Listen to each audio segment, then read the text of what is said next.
আজকের খুতবার আলোচ্য বিষয় হচ্ছে রিসালাতের বয়ান সম্পর্কে। রিসালাত এটা একটা গুরুত্বপূর্ণ, ইসলামের একটা গুরুত্বপূর্ণ বিষয়। প্রত্যেক নবী রাসূল এই পৃথিবীতে এসেছেন, তারা মানুষকে হকের দিকে ডেকেছেন এবং তাদের মিশন ছিল তাওহীদ, রিসালাত এবং আখিরাত। প্রত্যেক নবী রাসূল এই তিনটা মিশন নিয়ে কাজ করেছেন। তাহলে এদিক থেকে এই রিসালাতের গুরুত্ব অপরিসীম। আল্লাহ পাক রব্বুল আলামিন এই পৃথিবীতে অনেক নবী রাসূল পাঠিয়েছেন, যেটা কোরআনে যদিও আল্লাহ পাক রব্বুল আলামিন নির্দিষ্ট সংখ্যা দেন নাই। হাদিস দ্বারা আমরা জানতে পারি 1 লক্ষাধিক নবী রাসূল আল্লাহ পাক রব্বুল আলামিন এই ধরনের রূপে প্রেরণ করেছেন। এর ভিতরে আল্লাহ পাক রব্বুল আলামিন 25 জন নবী এবং রাসূলের নাম কালামে হাকিমে বর্ণনা করেছেন। আল্লাহ পাক রব্বুল আলামিন যাকে যাকে ইচ্ছে করেছেন আল্লাহ পাক রব্বুল আলামিন তাদের নাম এখানে উল্লেখ করেছেন। আল্লাহ পাক রব্বুল আলামিন এই লক্ষাধিক নবী ও রাসূলদের কাহিনী, তাদের বর্ণনা যদি এই কালামে হাকিমে উল্লেখ করতেন, তাহলে এই কালামে হাকিম যে 30 পারা, এই 30 পারার ভিতরে কি সীমাবদ্ধ থাকতো না, এটা অনেক বড় হয়ে যেত, যেটা পালন করা হয়তো আমাদের পক্ষে কঠিন হয়ে যেত। শুধু তাই নয়, আমাদের দেশে অসংখ্য হাফেজে কোরআন রয়েছে। আমাদের দেশের হাফেজে কোরআন সারা পৃথিবীর বুকে শ্রেষ্ঠত্বের অংশীদার, কৃতিত্ব অর্জন করতেছে। এই সকল নবীদের কাহিনী বর্ণনা করলে হয়তো বা এরকম কি আমরা হাফেজ হতে পারতাম না, অনেকেই সম্ভব হতো না। তাই আল্লাহ পাক রব্বুল আলামিন আহকামুল হাকিম, তিনি বান্দার জন্য কোনটা মঙ্গলময় এটা আল্লাহ পাকে কি ভালো জানেন। বিদায় আল্লাহ পাক রব্বুল আলামিন এই কালামে হাকিমে 25 জন নবী ও রাসূলের নাম এবং তাদের সম্পর্কে বর্ণনা আমাদের জন্য করেছেন, যেগুলি আমাদের জন্য জানা প্রয়োজন। সম্মানিত ভাইরা, আল্লাহ পাক রব্বুল আলামিন কালামে হাকিমের ভিতরে সূরা আন-নিসা 165 নম্বর আয়াতে আল্লাহ পাক রব্বুল আলামিন রাসূলদের সম্পর্কে বলেন, রাসূলান মুবাশশিরিনা ওয়া মুনযিরিনা লিআল্লা ইয়াকুনু লিন-নাসি আলাল্লাহি হুজ্জা। রাসূলগণ হচ্ছে রাসূল যারা সুসংবাদদাতা এবং ভীতি প্রদর্শনকারী। রাসূলগণ মানুষদেরকে সুসংবাদ প্রদান করে। কিসের সুসংবাদ? জান্নাতের সুসংবাদ। রাসূলগণ মানুষকে কোন আমল করলে জান্নাতে যাবে, কোন আমল করলে তারা আল্লাহ রাব্বুল আলামিনের নৈকট্য লাভ করবে, রাসূলগণ এই পৃথিবীর বুকে এসে মানুষদেরকে সেই সুসংবাদ প্রদান করেছেন। ওয়া মুনজিরিন, এবং ভীতি প্রদর্শনকারী ছিলেন রাসূলগণ।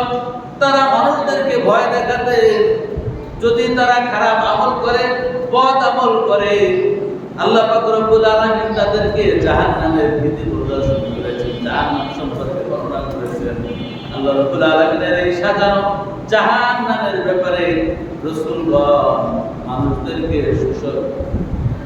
ভয় প্রদর্শন করেছেন, ভীতি প্রদর্শন করেছেন, যে এমন এমন কাজ তোমরা করবে না, এমন এমন কাজ করলে তোমরা কি জাহান্নামে যাবে, এই কাজগুলি করলে তোমরা জান্নাতে যাবে, এই কাজগুলি করলে তোমরা কি জাহান্নামে যাবে। এই জন্য রাসূলগণ কি করেছেন? সুসংবাদ প্রদান করেছেন এবং ভয় প্রদর্শন করেছেন। সকল নবী রাসূল এই পৃথিবীতে এসেছেন, তারা মানুষকে সুসংবাদ দিয়েছেন এবং ভীতি প্রদর্শন করেছেন। জান্নাতের সুসংবাদ এবং জাহান্নামের ভয় মানুষের অন্তঃকরণে জাগ্রত করেছেন। সম্মানিত ভাইরা, এই রাসূলগণ পৃথিবীতে এসেছেন পথ ভোলা মানুষগুলিকে সঠিক পথের দিশা দেওয়ার জন্য, আল্লাহ ভোলা মানুষগুলিকে আল্লাহর রাস্তায় পরিচালনা করার জন্য। নেক আমল করলে তারা জান্নাতে যাবে, বদ আমল করলে তারা জাহান্নামে যাবে। এই আমলগুলি, এই নসিহতগুলি করার জন্য আল্লাহ পাক রব্বুল আলামিন যুগে যুগে নবী এবং রাসূল প্রেরণ করেছে। নবী এবং রাসূল যদি প্রেরণ না করতেন, হয়তো কিয়ামতের ময়দানে মানুষগুলি বলতো, আয় আল্লাহ, কিয়ামত যে কি জিনিস সেটা আমরা জানতাম না, হিসাব নিকাশ হবে এটা আমরা জানতাম না, জান্নাত জাহান্নামের ব্যাপারে আমরা জানতাম না। এরকম মানুষ আল্লাহ সুবহানাহু ওয়া তাআলার দরবারে আরজি পেশ করবে। আর এই আরজি যদি পেশ করে, তাহলে সেক্ষেত্রে একজন সুষ্ঠু বিচারক বোঝা মিলে রাস্তা নিতে পারে। যেহেতু আল্লাহ পাক রব্বুল আলামিন আহকামুল হাকিমিন, এই জন্য আল্লাহ পাক রব্বুল আলামিন যাতে কোনো বান্দা আরজি করতে না পারে, আল্লাহ আমি জানতাম না, এই জন্য মানুষকে জানানোর জন্য আল্লাহ পাক রব্বুল আলামিন অসংখ্য নবী এবং রাসূল এই পৃথিবীর বুকে প্রেরণ করেছেন। তারা আমাদেরকে দ্বীনের দিশা দিয়েছে। সকল নবী রাসূল এই পৃথিবীতে এসে তার কওমের লোকদেরকে দ্বীনের শিক্ষা দিয়েছেন। আদম আলাইহিস সালাম থেকে শুরু করে আখিরি জামানার পয়গম্বর নবী মুহাম্মদুর রাসূলুল্লাহ সাল্লাল্লাহু আলাইহি ওয়াসাল্লাম পর্যন্ত লক্ষাধিক নবী এবং রাসূল এই পৃথিবীর বুকে এসেছেন। সকলেই মানুষকে বলেছেন, দ্বীনের দাওয়াত দিয়েছেন, দ্বীনের নসিহত করেছেন। সকল মানুষকে বলেছেন, ইন্নাল্লাযীনা আমানু ওয়া আমিলুস সালিহাতি কানাত লাহুম জান্নাতুল ফিরদাউসি নুজুলা। সকল মানুষদেরকে বলেছেন, তোমরা যদি ইল্লাল্লাযীনা আমানু, তোমরা যদি ঈমান আনো এবং নেক আমল করো, আমলে সালেহ করো, তাহলে তোমাদের জন্য সুসংবাদ রয়েছে। আল্লাহ পাক রব্বুল আলামিন তোমাদেরকে এমন জান্নাত দান করবে যার নিচ থেকে ঝর্ণা দ্বারা বহমান থাকবে। পক্ষান্তরে সকল নবী রাসূল মানুষদেরকে বলেছেন, তোমরা যদি গুনাহের কাজ করো, তোমরা যদি বদ আমল করো, তাহলে তোমাদেরকে আল্লাহ পাক রব্বুল আলামিন জাহান্নামে পাকড়াও করবে। ফি নারি জাহান্নামা খালিদিনা ফিহা আবাদা। ইন্নাল্লাযীনা কাফারু মিন আহলিল কিতাবি ওয়াল মুশরিকিনা ফি নারি জাহান্নামা খালিদিনা ফিহা। যারা কুফরি করবে, যারা আল্লাহকে অস্বীকার করবে, যারা রাসূলদেরকে অস্বীকার করবে, বদ আমল করবে, আল্লাহ পাক রব্বুল আলামিন তাদেরকে এমন জাহান্নাম দিবে, সেখানে তারা চিরদিন চিরকাল অনন্তকাল বসবাস করবে। তাহলে জান্নাতেও থাকবে চিরকাল, জাহান্নামও থাকবে চিরকাল। এই নবী রাসূলদেরকে আল্লাহ পাক রব্বুল আলামিন এর জন্যই পাঠিয়েছে, যাতে করে মানুষকে সুসংবাদ এবং ভয় প্রদর্শন করতে পারে। এটা ছিল নবী এবং রাসূলদের কাজ। এই আল্লাহ পাক রব্বুল আলামিন এই নবী এবং রাসূলদেরকে আল্লাহ পাক রব্বুল আলামিন কিছু বৈশিষ্ট্য দিয়ে সৃষ্টি করেছে। তাদের ভিতরে কি 10টা বৈশিষ্ট্য পাওয়া যায়। 10টা বৈশিষ্ট্য সকল নবী এবং রাসূলকে দিয়ে আল্লাহ পাক রব্বুল আলামিন পাঠিয়েছেন পৃথিবীতে। এর ভিতরে এক নাম্বার হচ্ছে, প্রত্যেক নবী এবং রাসূলদেরকে আল্লাহ পাক রব্বুল আলামিন ওহী পাঠিয়েছেন। নবী রাসূলদের কাছে কি ওহী পাঠিয়েছেন। এই ওহীর মাধ্যমে তাদেরকে আল্লাহ পাক রব্বুল আলামিন সঠিক পথের দিশা দিয়েছে এবং সেটা তারা কি করেছেন, মানুষের কাছে প্রকাশ করেছেন, মানুষের কাছে প্রচার করেছেন। যেমন আমাদের নবী রাসূল আরবি সাল্লাল্লাহু আলাইহি সাল্লামের সবচেয়ে শ্রেষ্ঠ ওহী হচ্ছে কি কালামে হাকিম। এই কালামে হাকিম রাসূল আরবি সাল্লাল্লাহু আলাইহি সাল্লাম কি করেছেন, মানুষের মাঝে প্রকাশ করেছেন। শুধু তাই নয়, আল্লাহ পাক রব্বুল আলামিন এই ওহীর মাধ্যমে নবীদেরকে পরিশুদ্ধ করেছেন এবং নবীদের মাধ্যমে মানুষদেরকে পরিশুদ্ধ করেছেন। দিনদার পরেজগার মুত্তাকি হিসাবে মানুষদেরকে আল্লাহ পাক রব্বুল আলামিন তৈরি করেছেন এবং তাদেরকে জান্নাতের উপযুক্ত করে আল্লাহ পাক রব্বুল আলামিন তাদেরকে গঠন করে দিয়েছে। তাহলে প্রত্যেক নবী রাসূলের কাছে কি ওহী আসছে, এই ওহী এসে তাদেরকে কি আল্লাহ পাক রব্বুল আলামিন দ্বীনের দিশা দিয়েছেন এবং সে অনুযায়ী তারা নিজেরা আমল করেছে এবং মানুষকে আমল করার জন্য তাকিদ করেছে। আর ওই হচ্ছে হযরত জিবরাইল আলাইহিস সালাম। আল্লাহ পাক রব্বুল আলামিন জিবরাইল আলাইহিস সালামের মাধ্যমে কি বার্তা পাঠিয়েছেন এবং এই বার্তা আমাদের কাছে এসে পৌঁছেছে। এই বার্তা আমাদের কাছে পৌঁছার কারণে আজকে আমরা কিয়ামতের ময়দানে কেউ বলতে পারবে না, আয় আল্লাহ হিসাব নিকাশ হবে, এটা আমরা জানতাম না।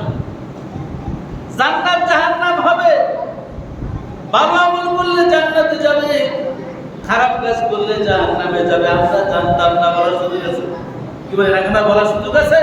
নবী রাসূল আসার কারণে এই কথা বলার আর কি সুযোগ নাই। এখন আপনি যেরকম আমল করবেন সে অনুযায়ী আপনাকে ফল ভোগ করতে হবে। কিন্তু নবী রাসূল না আসলে এইটা বলার সুযোগ ছিল, আয় আল্লাহ হিসাব নিকাশ সম্পর্কে তো জানতাম না, জান্নাত জাহান্নাম সম্পর্কে জানতাম না, নেক আমল করতে হবে এটা আমরা জানতাম না। এইজন্য আল্লাহ পাক রব্বুল আলামিন যুগে যুগে নবী এবং রাসূল প্রেরণ করেছেন। দুই নম্বর হচ্ছে আল্লাহ পাক রব্বুল আলামিন নবী এবং রাসূলদেরকে মুজিজা দিয়েছেন। নবী এবং রাসূলদেরকে কি মুজিজা দিয়েছেন? যেমন আল্লাহ পাক রব্বুল আলামিন হযরত সালেহ আলাইহিস সালাম কে নবী করে পাঠিয়েছেন তার কওমের কাছে। কওমের লোকদেরকে যখন দ্বীনের দাওয়াত দিয়েছেন, দ্বীনের দাওয়াত দেওয়ার পরে কওমের লোকেরা বলছে, ও সালেহ আমরা তোমার উপরে ঈমান আনতে পারি, তোমার রবের উপরে ঈমান আনতে পারি, শর্ত রয়েছে ওই যে মরুভূমি দেখা যায়, এই মরুভূমি থেকে যদি একটি উট আসে, গর্ভবতী একটা উট আসে, আল্লাহ তোমার আল্লাহর গায়ের থেকে একটা উট আসলো, এই উটটা আসার পরে আমাদের লোকালয়ে আসে, সাথে সাথে সে কি করবে একটা উট প্রসব করবে, একটা বাচ্চা প্রসব করবে এবং সেই উটনির দুধ আমরা সবাই পান করব। এটা যদি তুমি করে দেখাতে পারো তাহলে আমরা তোমার উপরে ঈমান আনবো। এই যে মরুভূমি দেখা যাচ্ছে, ওখান থেকে একটা উট আসবে, সেটা কি হবে গর্ভবতী হবে এবং বাচ্চা প্রসব করবে, আমাদেরকে দুধ পান করাবে। এটা যদি তুমি করে দেখাতে পারো তুমি যে আল্লাহর নবী, এটা তখন আমরা বিশ্বাস করব এবং তোমার আল্লাহর উপর আমরা ঈমান আনব। চিন্তা করেন নবী তাদেরকে কতটা আটকানোর বুদ্ধি, শয়তানি কিরকম। এবার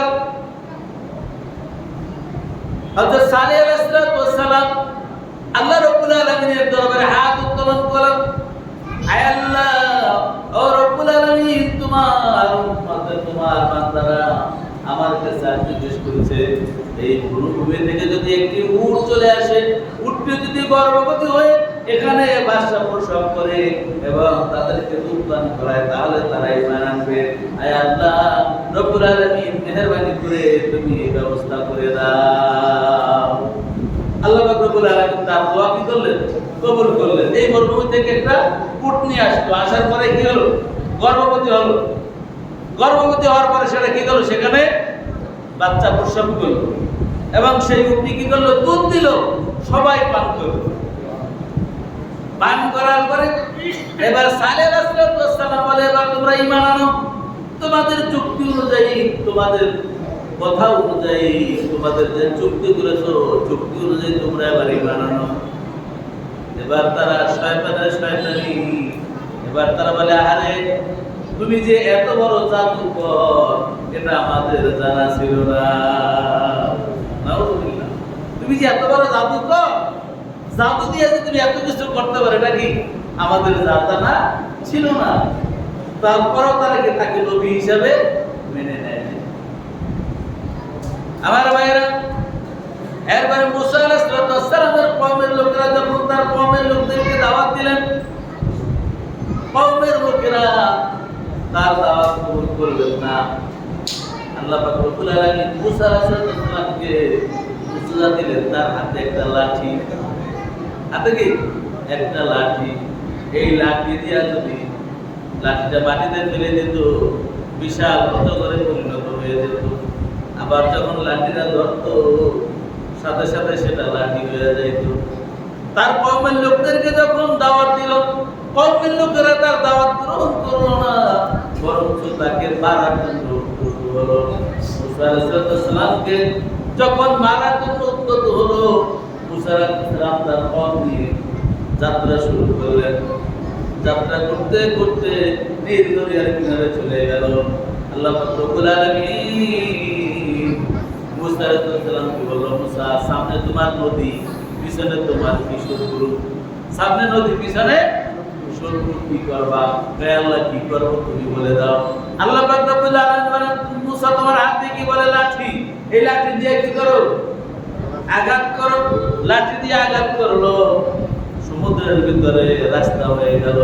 12টা কওম তার সাথে ছিল, 12টা রাস্তা হলো, রাস্তা পার হয়ে গেল। আর তার শত্রুরা যখন আসলো, তাদেরকে কি করলো? সেই নীল দরিয়ায় ডুবাইয়া মারলো। তাহলে মুসার সাথে মুজিজা ছিল কি? লাঠি। হযরত ঈসা আলাইহিস সালামের মুজিজা ছিল, ঈসা আলাইহিস সালামের হাতটা যদি বগলের ভিতরে রাখতো, রাখার পরে হাতটা যদি বের করতো, হাত থেকে এত আলো হতো, হাজার হাজার ক্রস লাইনের চাইতেও বেশি আলো তার আঙ্গুল দিয়ে বের হতো। শুধু তাই না, ঈসা আলাইহিস সালামকে আল্লাহ এমন মুজিজা দিয়েছেন, ঈসা আলাইহিস সালাম যদি কোনো কুষ্ঠ রোগীর শরীরে হাত বুলাইয়ে দিত, কুষ্ঠ রোগ ভালো হয়ে যেত। ঈসা আলাইহিস সালাম মৃত প্রাণীকে, মৃত মানুষকে জীবিত করে দিত। যদি বলতো কুম বিইজনিল্লাহ, আল্লাহর হুকুমে দাঁড়িয়ে যাও, মৃত মানুষ আল্লাহর হুকুমে দাঁড়িয়ে যেত এবং তার কাছ থেকে যা কিছু জানা সব কিছু জেনে নেওয়ার ক্ষমতা আল্লাহ পাক রব্বুল আলামিন ঈসা আলাইহিস সালামকে দিয়েছেন। আমার ভাইরা, এরকম করে করে প্রত্যেক নবী এবং রাসূলদেরকে আল্লাহ পাক রব্বুল আলামিন মুজিজা দিয়েছেন। আমাদের নবী আখিরি জামানার পয়গম্বর নবী মুহাম্মদুর রাসূলুল্লাহ সাল্লাল্লাহু আলাইহি ওয়াসাল্লামকে অসংখ্য অগণিত মুজিজা আল্লাহ দিয়েছিলেন। রাসূল আরবি সাল্লাল্লাহু আলাইহি ওয়াসাল্লাম যখন কওমের লোকদেরকে দ্বীনের দাওয়াত দিলেন, তারা দ্বীনের দাওয়াত কবুল করলেন না, বরঞ্চ তারা রাসূল আরবি সাল্লাল্লাহু আলাইহি ওয়াসাল্লামকে শর্ত দিলেন। তারা বললেন, নবী হে, তুমি যদি ওই আকাশের পূর্ণিমার চাঁদটাকে 2 টুকরা করে দেখাতে পারো, তাহলে আমরা তোমার নবুয়তকে আমরা বিশ্বাস করব, আল্লাহর উপরে ঈমান আনব। রাসূল আরবি সাল্লাল্লাহু আলাইহি ওয়াসাল্লাম দোয়া করলেন, আয় আল্লাহ, আয় রব্বুল আলামিন, আমার কওমের লোকেরা আমার কাছে জানতে চায়, আমার কাছে দেখতে চায়, ওই পূর্ণিমার চাঁদটাকে আমি আঙ্গুলের ইশারায় টুকরা করে দিই। আমি যদি তাদেরকে দেখাতে পারি, তারা তোমার উপর ঈমান আনবে, আমার রিসালাতকে বিশ্বাস করবে। আয় রব্বুল আলামিন, মেহেরবানি করিয়া আমার ইশারায় চন্দ্রটাকে টুকরা করার ক্ষমতা তুমি দিয়ে দাও। আল্লাহ পাক রব্বুল আলামিন রাসূল আরবি সাল্লাল্লাহু আলাইহি ওয়াসাল্লামের মুনাজাতকে কবুল করলেন। রাসূল আরবি সাল্লাল্লাহু আলাইহি ওয়াসাল্লাম শাহাদাতান কুলবিয়া এভাবে ইশারা করলেন। ইশারা করতে দেরি, পূর্ণিমার চাঁদটা টুকরা হয়ে যাইতে দেরি না। আরবের লোকেরা যায়, হে মুহাম্মদ, তুমি এত বড় জাদুকর, তুমি এত বড় জাদুকর, কই রইছে চন্দ্র, আর কই তুমি এখানে বসে তারটাকে 2 টুকরা করে আমলাই না? তারা নবী বলে স্বীকার করে নাই, তারা তাকে জাদুকর বলে আখ্যা দিল। তারা বলল, নবীজি, সে তো আমাদের মতন মানুষ, সে আমাদের মতন বাজারে যায়, সে আমাদের মতন বাজার করে, সে আমাদের মতন খেতে খাবারের কাজ করে, সে আবার বিবাহ করে, সে কেমন করে নবী হয়? নবী হলে সে তাকে পুত পবিত্র, সে আমাদের মতন মানুষ, সে কিভাবে নবী হয়? তারা বিশ্বাস করলো না। তার মানে কি তাদের কপালে কি নাই? হেদায়েত নাই, তারা বিশ্বাস করে নাই। শুধু তাই নয়, রসুল আরবি সাল্লাল্লাহু আলাইহি ওয়াসাল্লামের চাচা আবু জেহেল একবার তার বাড়ির সামনে গর্ত করছে। কি করছে? বাড়ির সামনে গর্ত করলো। গর্ত করার উপরে পর্দা দিয়ে দিল। পর্দা দেওয়ার পরে মুহাম্মদুর রাসূলুল্লাহ সাল্লাল্লাহু আলাইহি ওয়াসাল্লামকে গর্তে ফেলানোর জন্য তাকে খবর দেওয়া হলো। খবর পেয়ে জনাবে মুহাম্মদুর রাসূলুল্লাহ সাল্লাল্লাহু আলাইহি ওয়াসাল্লাম তার চাচার বাড়িতে চলে আসলেন। আসার পরে সামনে দেখা যাচ্ছে একটা পর্দা দেওয়া। জিবরিল আলাইহিস সালাম কানে কানে বললেন, ইয়া রাসূলুল্লাহ, ইয়া হাবিবাল্লাহ, আপনি ধৈর্য ধরেন, এই পর্দাটি আপনি বের করবেন না। রাসূল আলাইহিস সালাম পর্দা পর্যন্ত গিয়ে একটু থামলেন। অপরদিকে আবু জাহেল দেখলেন মুহাম্মদুর রাসূলুল্লাহ সাল্লাল্লাহু আলাইহি ওয়াসাল্লাম আসতেছেন। আবু জাহেল দৌড় দিয়া বের হলেন। দৌড় দিয়া বের হয়ে বলছেন, ভাতিজা তুমি আসছো, আমি অনেক খুশি হয়েছি। এই কথা বলতে বলতে আবু জাহেল নিজেই গিয়ে কি করলেন? গর্তের ভিতরে পড়লেন। আরেকজন আর করলে ক্ষতি, সেই ক্ষতি কি হয়? নিজের হয়। গর্ত বানাইছে, মুহাম্মদুর রাসূলুল্লাহ সাল্লাল্লাহু আলাইহি ওয়াসাল্লামকে গর্তে ফালানোর জন্য, মারার জন্য সেই গর্তে কি নিজেই গিয়ে পড়ছেন। আল্লাহর কুদরত। এখন গর্তের ভিতরে পড়ছে, এখন গর্ত থেকে ওঠার আর সিস্টেম নাই। এখন তার বন্ধু বান্ধব, তার চাকর বাকর যারা ছিল, তারা তাকে উঠানোর ব্যবস্থা করতেছে। তারা ভিতরে রশি দেয়, যত বেশি রশি দেয় গর্ত আরো বেশি হয়। রশি যত বেশি দেয় গর্ত আরো কি বেশি হয়। আবু জাহেল আরো নিচে চলে যায়। এবার আবু জাহেলের বসতে বাকি নাই। এটা আল্লাহ পাক রব্বুল আলামিনের খেলা। এবার আবু জাহেল গর্তের ভিতরে বসে ডাক দিয়ে বলতেছে, ভাতিজা আমি ভুল করে ফেলেছি। এই গর্তের ভিতরে আমি তোমাকে ফালানোর পরিকল্পনা করেছি। আমার স্রষ্টা রব্বুল আলামিন আমাকে এই গর্তের ভিতরে ফেলাইছে। ভাতিজা দয়া করে তুমি আমাকে এই গর্তের থেকে উঠাও। এবার নবীজি বলেন, ও চাচা যান, আমি যদি আপনাকে গর্ত থেকে উঠাই, আপনি কি আমার রিসালাত স্বীকার করবেন? আপনি কি আমার রবকে রব বলে স্বীকার করবেন কিনা? বলে, ভাতিজা অবশ্যই স্বীকার করব, তুমি আগে আমাকে উঠাও। আমি কি অবশ্যই বিশ্বাস করব, স্বীকার করব, আমাকে আগে উঠাও। রাসূল আরবি সাল্লাল্লাহু আলাইহি ওয়াসাল্লাম ডান হাতটা আগে দিলেন। রাসূল আরবি সাল্লাল্লাহু আলাইহি ওয়াসাল্লামের হাতটা ধরে আবু জাহেল গর্ত থেকে উঠে আসে। সুবহানাল্লাহ। যেখানে রশি দিল, 1000 ফিট রশি দেয়, আবু জাহেল আরো কি নিচে চলে যায়। কিন্তু আল্লাহর কুদরত। রাসূল আরবি সাল্লাল্লাহু আলাইহি ওয়াসাল্লাম হাত দিলেন, হাত ধরে জিবরিল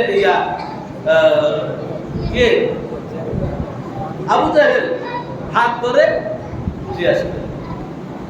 উঠে আসার পরে রাসূল আরবি সাল্লাল্লাহু আলাইহি ওয়াসাল্লাম বলেন, চাচা আপনার শর্ত অনুযায়ী আপনি ঈমান আনেন। বলে, ভাতিজা তুমি এত বড় জাদুকর, তারপরে কি নবী বলে স্বীকার করে নাই? কপালে হেদায়েত নাই।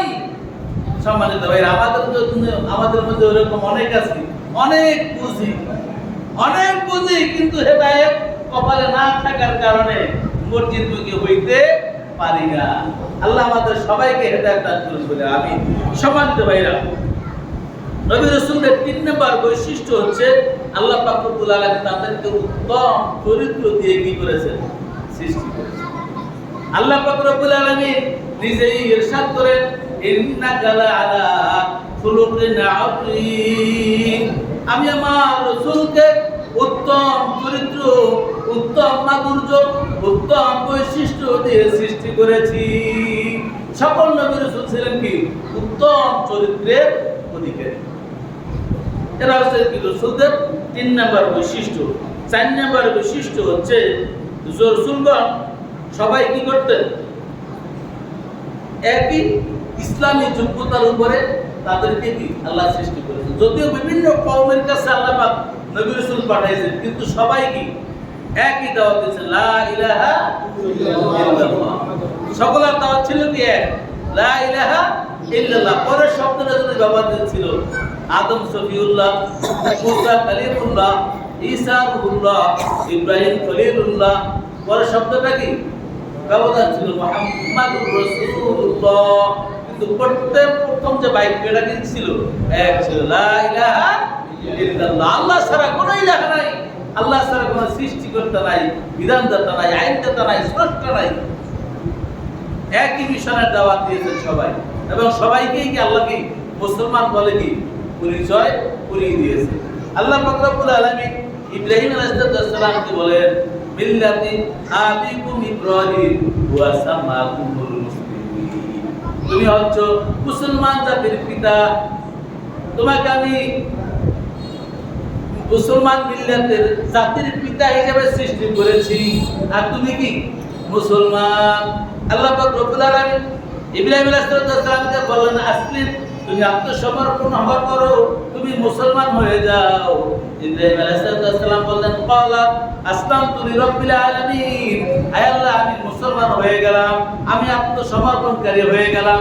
আল্লাহ পাক রব্বুল আলামিন বলেন ইব্রাহিম আমি তোমাকে বললাম মুসলমান হও, তুমি বললাম মুসলমান হয়ে গেলাম, এখানে শেষ না, পরীক্ষা দিতে হবে।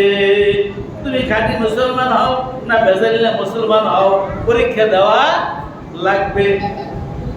ইব্রাহিম আলাইহিস সালামকে আল্লাহ পরীক্ষা দিলেন, তাকে 40 দিন আগুনের ভিতরে রাখলেন, কিন্তু আগুনের স্পর্শ তার শরীরে লাগতে আল্লাহ দেন নাই, একটা পশম পরাইতে পারে নাই। পরীক্ষা দিয়েছেন কে?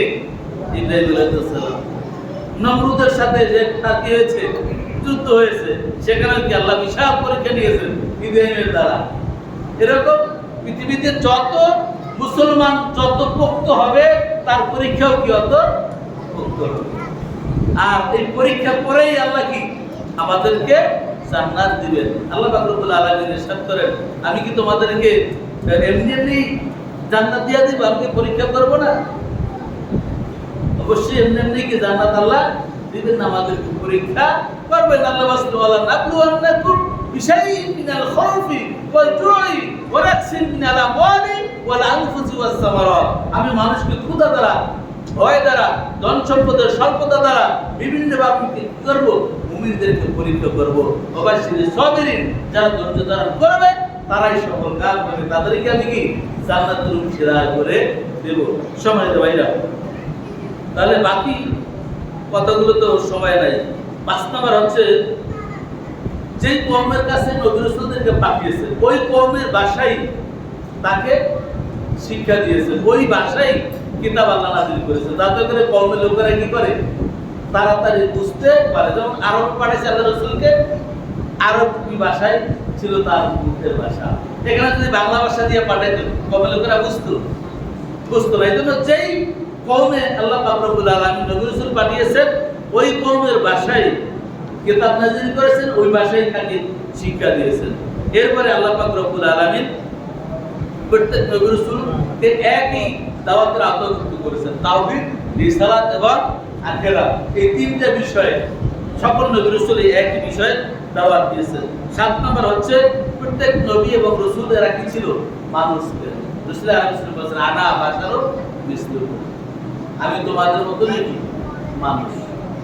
তবে রাসূল আল্লাহ রাসূল বলেছেন কি ইউহা ইলাইয়া, আমার কাছে কি আসে? ওহী আসে, যেটা তোমাদের কাছে কি আসে না। যেটা তোমাদের কাছে আসে না, তোমাদের কাছে আল্লাহর ওহী আসে না, এই মর্যাদা আল্লাহ তোমাদেরকে দেন নাই। তাহলে নবী রাসূলগণ কি ছিলেন? মানুষ ছিলেন। একটু আগে বলছিলাম কাফেররা কি বলছে, এটা তো আমাদের মতন বাজারে যায়, আমাদের মতন বিয়ে শাদী করে, সে আবার কেমন করে রাসূল হয়। আর যদি আল্লাহ পাক রব্বুল আলামিন ফেরেশতার মাধ্যমে রাসূল পাঠাই দেন, তাহলে এই লোকগুলা কি বলতে জানেন? এই লোকগুলো বলছে ফেরেশতা, তার তো ক্ষুধা নেই, তার তো যৌবিক চাহিদা নেই, তার তো পেট নেই, তার দ্বারা আমল করা সম্ভব। তার যদি আমাদের মতন ক্ষুধা থাকতো, আমাদের মতন যৌন শক্তি থাকতো, তাহলে কি সে ওইরকম কি দিন পালন করতে পারতো না।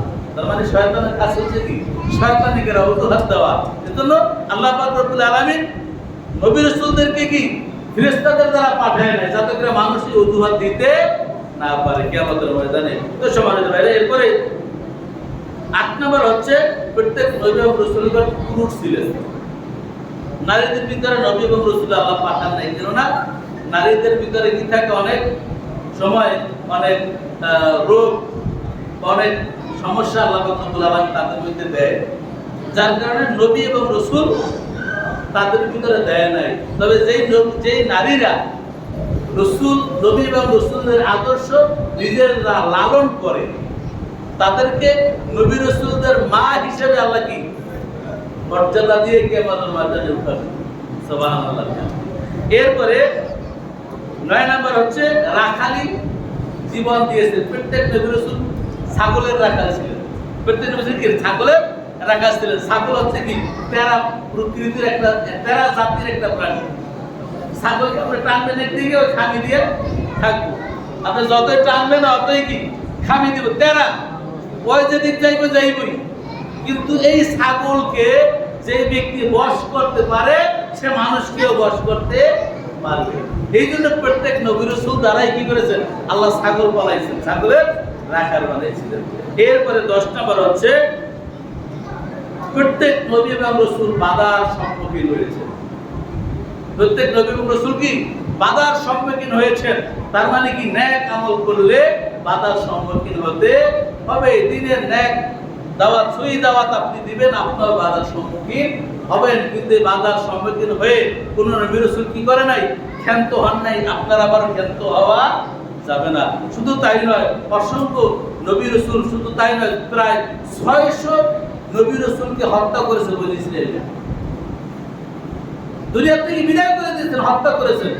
আমার নবীকে হত্যা ষড়যন্ত্র করেছিল আবু জাহেল, আবু সাইবারা, কিন্তু আল্লাহ তাকে হেফাজত করেছেন। আল্লাহ থেকে মক্কা থেকে মদিনায় হিজরত করিয়ে সেখানে ইসলামী প্রজাতন্ত্র কায়েম করে দিলেন। আল্লাহ রাব্বুল আলামিন তার হাবিবকে হেফাজত করলেন। আল্লাহ পাক রব্বুল আলামিন আমাদেরকে এই রিসালাতের যে দায়িত্ব, রিসালাতের মুজিজা, এই রিসালাতের উপরে ঈমান আনার এবং সে অনুযায়ী আমাদেরকে মেনে চলার, সেই রিসালাতকে মেনে আমল করার তৌফিক দান করুন। আমা তৌফিক ইল্লা বিল্লাহ। আসসালামু আলাইকুম ওয়া রাহমাতুল্লাহি ওয়া বারাকাতুহু। যারা সুন্নাত পড়ানে বেচারা কাজ কাবল জমাতে